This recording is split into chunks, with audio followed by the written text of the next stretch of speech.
ژورنالیست شناخته اوکراینی دمیتری گاردون اخیرا مصاحبه مفصلی قریب نیم ساعته را با بیروز نام یک جوان 26 ساله زاده شهر دوشنبه که در جنگ اوکراین اسیر افتاده است نشر کرد. بیروز از جمله آن مبعوثان تاجیک است که از زندانهای روسیه با وعده آزادی به جنگ ضد اوکراین جلب کرده شد.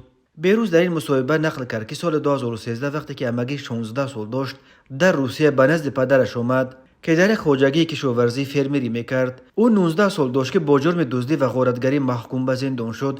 بیروز بعد از زندان آزاد شدن یک مدت در یک انبار به حیث حمال کار کرد ولی باز محکوم به زندان شد، این دفعه برای قاچاق مواد مخدر. بیروز میگوید در یک محبس در شهر تلیاتی ولایت سمارا ادای حکم میکرد که جنگ اوکراین سر شد. بیروز میگوید بعد سر شدن ترغیب محبوسان برای رفتن به جنگ میگفتند که نیم سال می جنگید و تمام به آزادی میبراید. دو دفعه اول خود ایوگنی پریگوژن رهبر چریکا واگنر آمد، میگفت که ارتش روسیه همه را از دست داد، کمک لازم. در محبس ما بیش از 500 محبوس بود. دفعه اول پریگوژن بیش از 200 نفر را یعنی 31 محبوسان را با خود به جنگ برد. دفعه دوم یگان 15 کس رفت. با آدمان چریکا واگنر دفعه سوم از وزارت مدافع روسیه آمدند، میگفتند که نیم سال خدمت میکنید، اگر خواهید دوام میدید، نخواهید به آزادی میبرید و با سر بلند به داغ سعودی کار و زندگی میکنید. بیروز دو دفعه اول به وعده های چریکا واگنر داده نشد. دفعه سوم به پیشنهاد وزارت مدافع روسیه راضی شد و لباس محبوسی را به کاموفلاژ عوض کرد. بیروز میگوید به فرق از آدمان چریکا واگنر که فرستادن محبوسان به خط پیش جبهه را پنهان نمی‌کردند، آدمان وزارت مدافع آنها را فریب داده گفتند که آنها را به خط دوم دفاع میبرند، نه به خط اول. بنا به نقل بیروز آنها را ماه سال 2023 یگان 2 هفته در حدود ولایت دنیسک مشق داده به جبهه فرستادند. ما هنوز تا خط جبهه نرسیده تلفات زیاد دادیم، هم 200 و هم 300، یعنی هم مرده و هم زخمی ها.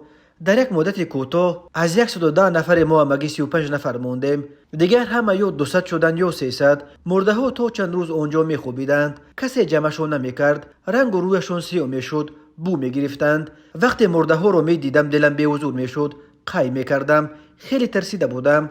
به خودم می گفتم که اگر خدا مرا از این ورطه خلاص کند دیگر هیچگاه به دست سلاح نمی گیرم به ضد هیچ کس. نقل می کند بیروز.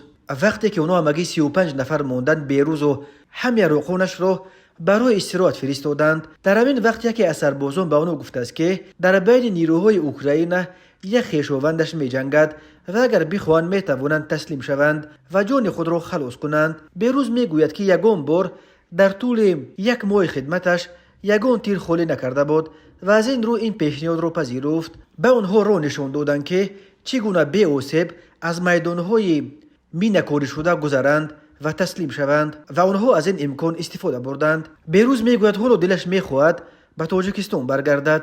10 سال باز نبودم در تاجیکستان، خیلی دلم میخواهد که به وطن برگردم، میگوید بیروز. روسیه 24 فوریه سال 2022 به اوکراین حمله کرد و در هفته‌های اول یک قسمت قلمرو آن کشور را اشغال کرد، ولی بعداً تناسب نیروها تغییر یافت و اوکراینی‌ها یک قسم قلمروهای از سوی روسیه اشغال شده را پس گرفتند. اکثر آنها محبوسانند که به وعده آزادی زود داده شده جان خود را در این جنگ بیگانه از دست دادند.